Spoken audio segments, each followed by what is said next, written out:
this fourth one is more applicable when you have a value for your angle. Okay, so we're just going to focus on 1, 2, and 3. Okay? Number 1, Pythagorean identity. Dili mo sunod si sine squared plus cosine squared equals 1.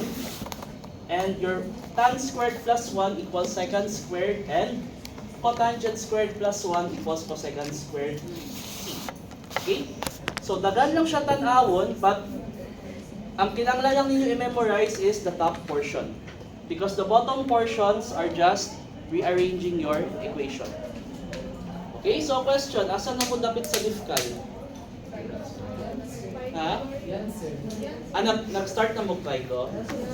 Okay, very good. So, kaya gituyo jud nako nang usapay sa diffcal ninyo ni Ma'am George. Okay?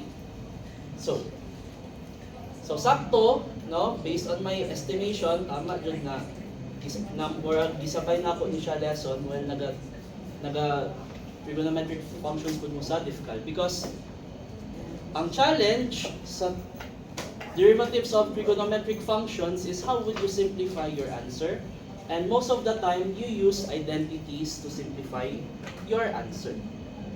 Okay? So pag find yung derivative, taas kayo ang solution, but you can simplify it into just a more basic form of that trigonometric identity.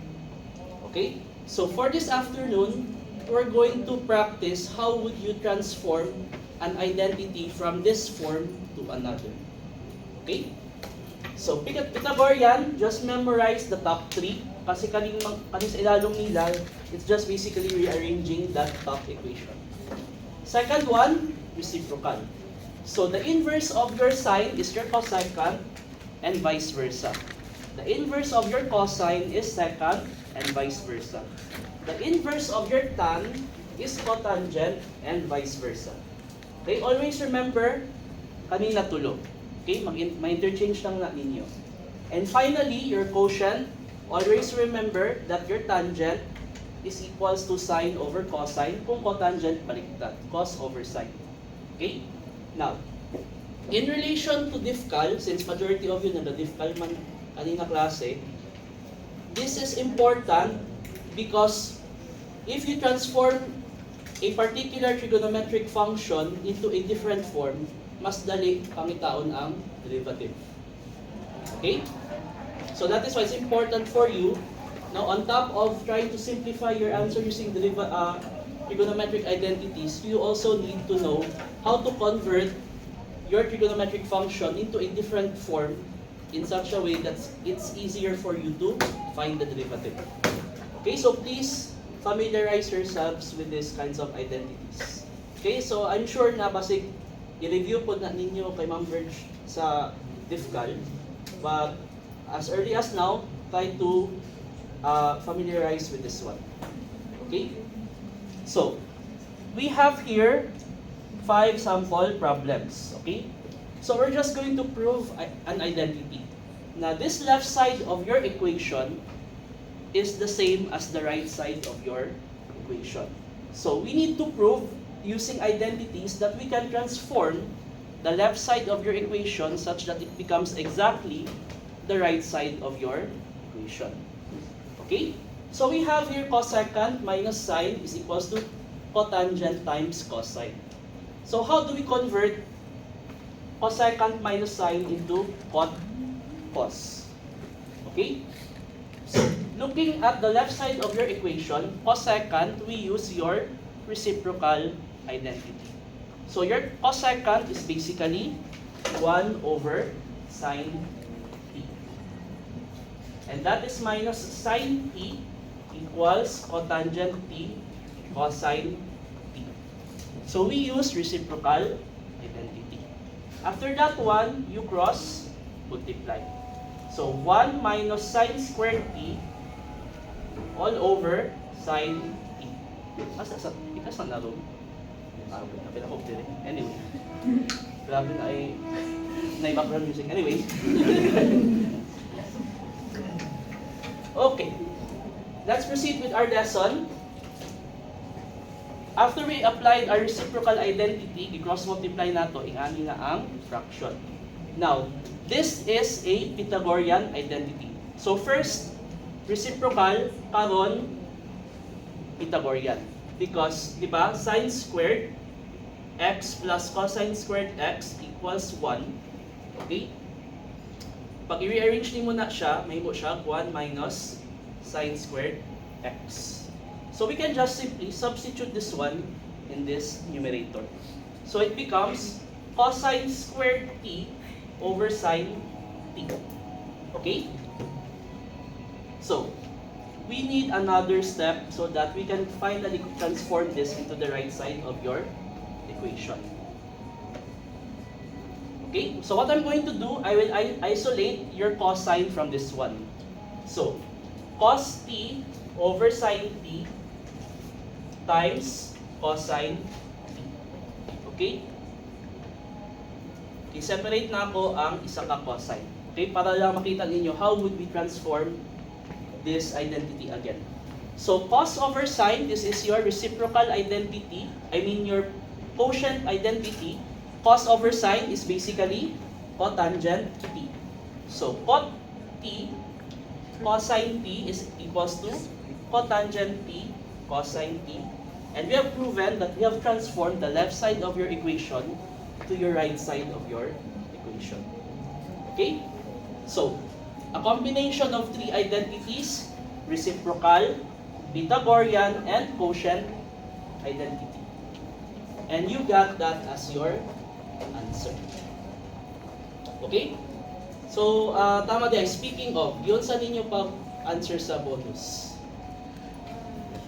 Sa, di ba, ko prove sine squared plus cosine squared equals 1 using Pythagorean theorem. Yun sa man ninyo din eh. Diba si ano, yun sa limang Ngayon ako, ano man ninyo prove. Medyo water lang. Okay, as long as the essence of the proof is there. Okay. So, unsaong pag-prove, okay, before I proceed to the next sample problem, how do you prove the Pythagorean, sine squared plus cosine squared using Pythagorean theorem? Okay, nakaka right triangle. Okay, this is your A, your B, and your C. Okay, and we say that you have an angle here, sine theta is B over C, and your cosine theta is A over C. Okay? So, pag i-prove nato siya, sine squared theta plus cosine squared theta equals 1. Substitute nato ni siya, B over C quantity squared plus A over C quantity squared equals 1. So, mahimo siya, A squared plus B squared over C squared equals 1. But we know from the Pythagorean theorem that your A squared plus B squared is basically C squared. So, C squared over C squared equals 1. Cancel. 1 equals 1. Okay? So, that is how you solve the bonus sa inyong pre-home quiz. Okay? Not necessarily follow ni siya na step by step as long as magets na ako na kana ang idea niyo how to prove the identity, you get your plus point. Okay? So, that is how you prove using Pythagorean theorem. So, kana na bonus, the reason I included that one because it is your introduction to this lesson. Proving trigonometric identities. Now, you need to make sure that you can transform the left side of your equation to your right side of your equation.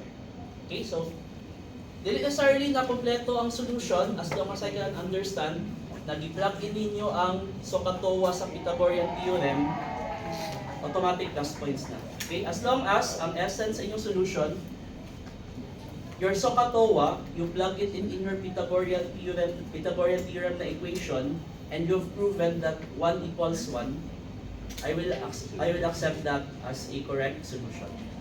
Okay? So, ingani ang pag-prove sa bonus in relation to how we solve the sample problems in this lesson. Okay? So, okay na niya, sample problem 1 here. Okay? Next one, how about this one? Sine 4 theta minus cosine 4 theta equals sine squared theta minus cosine squared theta. So they are almost identical. Okay? We say the problem states na they are the same. When in fact, ang difference lang nila is nag-change lang ang exponents. So how can we prove this identity? Na they are almost similar to each other. Okay? Anyway. So, sine 4 minus cosine 4, okay?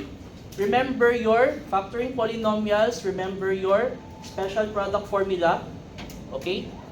Use your difference of two squares, okay? Isa-isaw na to. Sine squared theta, quantity squared, minus cosine squared theta, quantity squared. Okay, please remember this one. Naani siya sa atong prelim na lesson. Difference of two squares.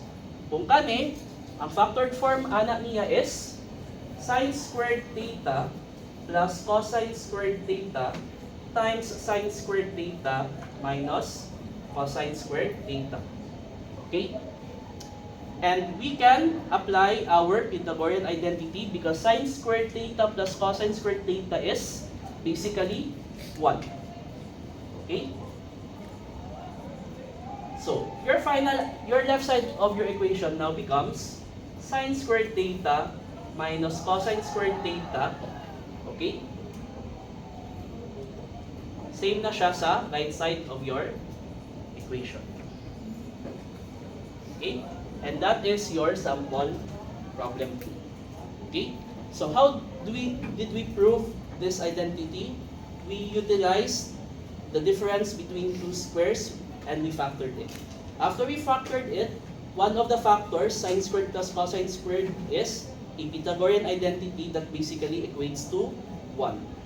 And you're just simply left with sine squared minus cosine squared, which is basically the right side of your equation. Okay? Clear? Okay. Sample problem 3. Okay, what if natay fraction? Okay, tapos ang trigo identity nasa baba. Okay? We are expect to know that this should be equal to 2 cosecant squared x. Okay?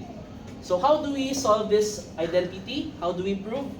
First things first, we combine this into one fraction. Okay? That means we need to cross multiply. Okay? This is cross multiplying, this becomes 1 plus cosine x plus 1 minus cosine x all over 1 minus cosine x times 1 plus cosine x. Okay?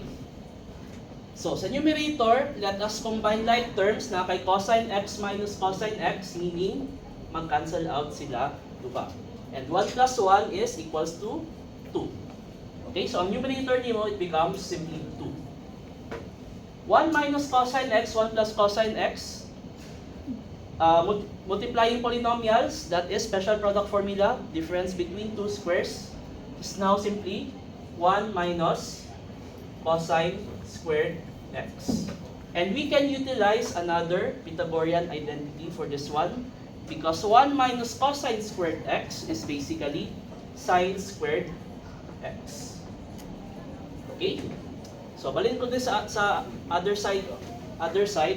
Okay, para lang step by step na to how we arrive at this right side of the equation. Okay? So, 2 over sine squared x, that is basically 2 times 1 over sine x quantity squared. Okay? And using the reciprocal identity, your 1 over sine is basically cosecant x. Basically, 2 cosecant squared x, same as the right side of your equation. Okay? So, what if pangitawon ninyo ang derivative ani? Kunya, di mo kabalo kung saan pag-simplify sa identity. O, di ba, mag-quotient rule pa mo ana. Kung kabalo mo sa identity, kanila ang inyong i-differentiate. Okay? So, sometimes, you need to use your identity such that your solution will be simpler. Okay? So this is sample problem. So again, cross multiply, use your identity, you get your answer. Okay? Next one, sample problem 4. We have this one. 1 minus cosine theta over sine theta.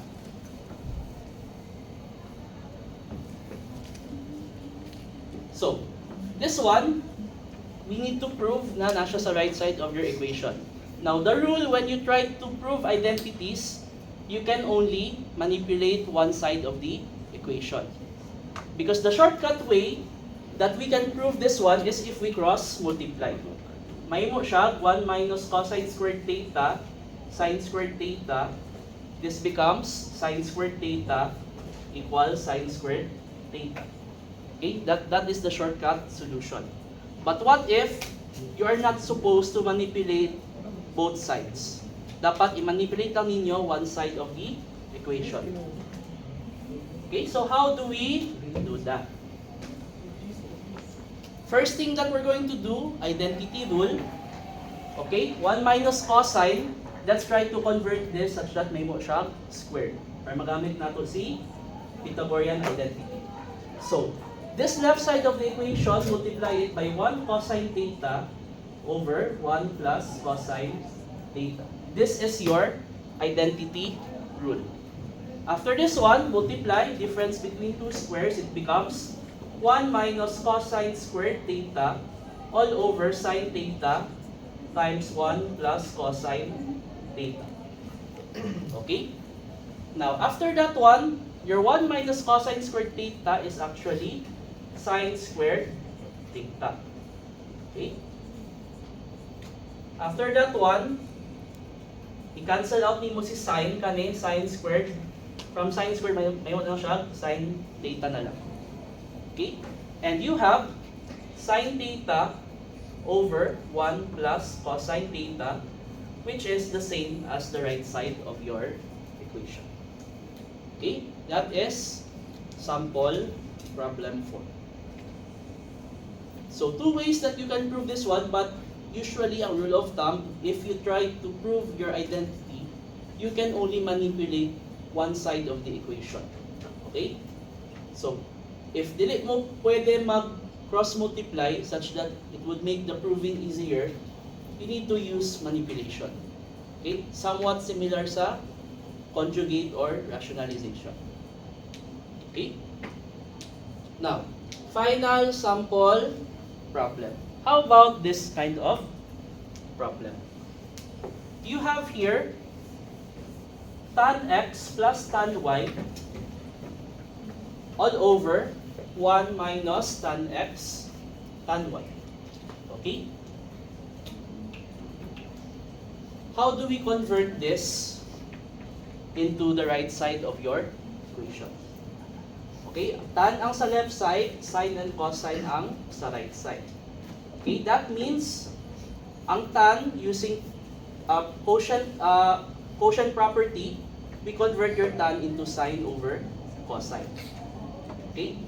So your tan x now becomes sine x over cosine x plus sine y over cosine y. That is now your numerator. 1 minus your tan x, sine x over cosine x. Your tan y is sine y over cos y. This is now the result of your left side of the equation if you convert all of your tan into sine over cos. So next thing that we need to do is we cross multiply. Okay, cross multiply the numerator, it becomes sine xy cosine y plus sine y cosine x. And this is all over cosine x times cosine y. Dili siya pwede squared because x ang sasunod sa cosine sa left side, y ang sasunod sa cosine on the other side. Okay, so this is not cosine squared, it's just simply cosine x times cosine y. Because if this is cosine x times cosine x, pwede siya cosine squared x. Pero kung cosine x, cosine y, dili siya pwede cosine squared xy. Mali din siya. Okay? So if cosine x times cosine y, cosine x times cosine y lang jud siya. You cannot combine them into one cosine function. Okay? Now, for this one, cross multiply nato. Okay, diretso na ako because this is just basically the product of your 1 minus sine x sine y all over cosine x cosine y. So this one we will cross multiply. Okay, ay wait lang. This is, I forgot ang cosine x cosine y. Cosine x cosine y. Okay, and then we have a larger fraction there. Okay? So next one, okay, let's rewrite that one. Sine x cosine y plus sine y cosine x all over cosine y cosine x. Okay? All over, we will cross multiply this one. This becomes cosine x cosine y minus sine x sine y. All over cosine x cosine y. Now notice they have the same denominator. So kung i-reciprocal nimo, mag-cancel out lang siya. And always remember, cosine x cosine y is just the same as cosine y cosine x. Flip over lang nato ang iyahang arrangement. This is true if it's a product. Okay? So, now this now becomes sine x cosine y plus sine y cosine x all over cosine x cosine y minus sine x sine y, which is the same as the right side of your equation. Okay? Now, another way that you can double check this one is if you know your sum and addition formulas. Because this is actually tan x plus y. Okay? That is basically tan x plus y. Okay? This numerator is actually sine x plus y. Your denominator is actually cosine x plus y. Okay? And that will give us tan x plus y equals sine x plus y all over cosine x plus y. Basically, the same as tan x plus y because sine over cosine is tangent. Okay, that is another way that you can double check. Okay, so for trigonometric equations and identities, we will not focus so much on the half angle, double angle, sum and difference. Okay, katong x plus y, x minus y. We'll just stick with atong three main identities that I showed you earlier. Okay? So you have this one. Okay? Any clarifications? Yeah? Okay. So, something additional that I would like to share. Okay? Since, di ba, karon pa lang mo mag-Lifcal kay Ma'am, karon lang pa lang mo mag-Trigo functions kay Ma'am Verge. Okay? So, I'm going to like nagsugod lang jud mong lecture, like introduction pa jud. Okay. So para ina na tamudaan, okay, what to expect on some of the problems that you might encounter because this is an exam problem that I gave to my students. Second squared 3x tan squared 3x 1 minus tan squared 3x. Okay? So this is a real question that I gave sa quiz sa trigonometric functions. Okay? So, kung tanawin mo niya siya at the outside, you would need to use your product rule. And then after you perform your product rule, you're going to perform your power rule. After you perform your power rule, you use your formula sa derivatives of trigonometric functions. And the solution for that one is very long. Okay? But what if I told you, okay? I apologize. Tan squared x 3x minus 1 na lang. Tan squared 3x minus 1. Okay? But what if I told you that there is a shortcut solution for this one? Kaya kung i-differentiate mo ni siya, diba, you would use this as your u, you would use this as your v. uv plus v du.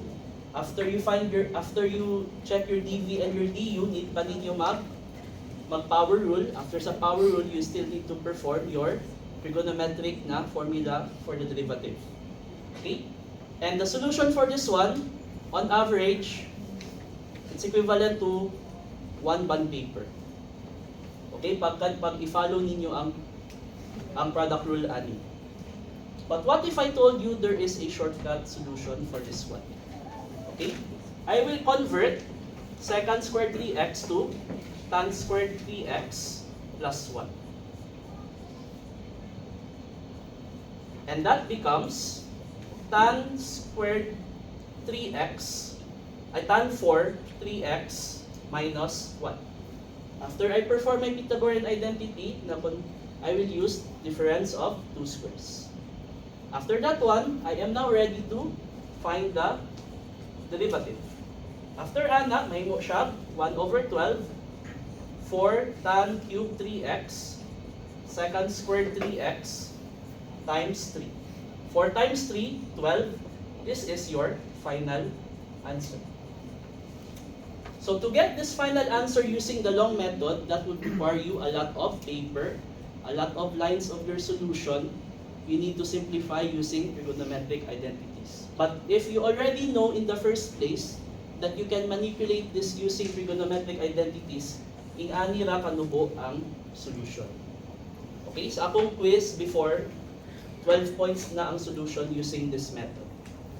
Okay? 12 points siya, but if you know the shortcut, and napo ang answer, na in this method, nakatab ng yapon ko 12 points. Okay? So that is why, please familiarize with your trigonometric identities. So I'm not sure kung musubot si Ma'am Virginia ani ang pag-solve ninyo, but what's definitely for sure is sa final answer ninyo, need ninyo i-simplify ang answer. Okay? So, ginatagan na tamo og pointers daan on how you would attack a trigonometric derivative using identities. Okay? So, ingana na siya kasi ang trigonometric na derivatives on average, a lot of students struggle with that because di sila kabalo mag-utilize of identities to simplify their answer. So if you just know, particularly your Pythagorean identities, you can simplify your answer.